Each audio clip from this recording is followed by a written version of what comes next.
Hello বন্ধুরা, আসসালামু আলাইকুম। কেমন আছেন সবাই? আশা করি সবাই ভালো আছেন। তো বন্ধুরা, আজকের এই ভিডিওর মাধ্যমে আমি আপনাদের মাঝে শেয়ার করব কিভাবে আপনারা টিকটকের নতুন ক্যাপকাট টেমপ্লেট স্ট্যাটাস ভিডিওগুলো আপনারা একদম প্রফেশনালভাবে একটি অ্যাপসের মাধ্যমে এডিটিং করতে পারবেন। তো বন্ধুরা, অ্যাপসটার প্রপারশন লিঙ্ক আমার ভিডিও ডিসক্রিপশন বক্সে দেওয়া থাকবে, আপনারা জাস্ট ওইখান থেকে ডাউনলোড করে নেবেন। তো বন্ধুরা, ভিডিওটি যদি আপনাদের একটু উপকারে আসে তাহলে ভিডিওটিতে একটি লাইক দিয়ে চ্যানেলটি সাবস্ক্রাইব করে পাশে থাকবেন। তো চলুন বন্ধুরা, দেরি না করে মূল ভিডিওটি শুরু করা যাক।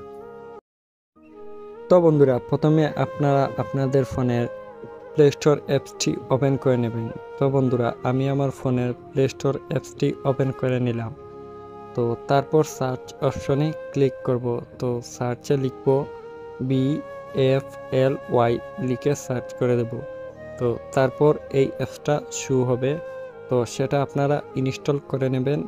আমি আগে ইনস্টল করে রেখেছি। তো অ্যাপসটি ইনস্টল হয়ে যাওয়ার পর অ্যাপসটিতে জাস্ট ক্লিক করে অ্যাপসটি ওপেন করে নেব।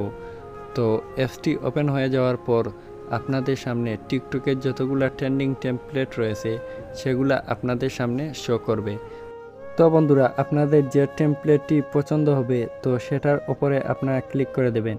তো বন্ধুরা, আমি ডিজে বেস্ট টেমপ্লেটটির ওপর ক্লিক করে দিলাম।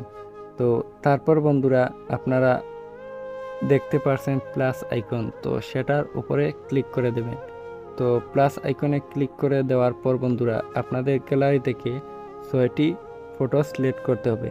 তো বন্ধুরা, আমি আমার গ্যালারি থেকে পছন্দ মতো 6টি পিক সিলেক্ট করে নিচ্ছি। তো বন্ধুরা, আপনারা আপনাদের ফোনের গ্যালারি থেকে 6টি পছন্দের পিক সিলেক্ট করে নেবেন। তো বন্ধুরা, পিকগুলো সিলেক্ট করার পর আপনারা জাস্ট ওকে অপশনটিতে ক্লিক করে দেবেন। তো ওকে অপশনটিতে ক্লিক করে দেওয়ার পর আপনাদের ভিডিওটা একদম প্রফেশনালভাবে তৈরি হয়ে যাবে জাস্ট একটি অ্যাপের মাধ্যমে। তো বন্ধুরা, ভিডিওটি সেভ করার জন্য আপনারা জাস্ট মেক অপশনে ক্লিক করে ভিডিওটি সেভ করে নেবেন আপনাদের গ্যালারিতে। তো বন্ধুরা, ভিডিওটি ভালো লাগলে অবশ্যই একটি লাইক দিয়ে চ্যানেলটি সাবস্ক্রাইব করে পাশে থাকবেন। ধন্যবাদ।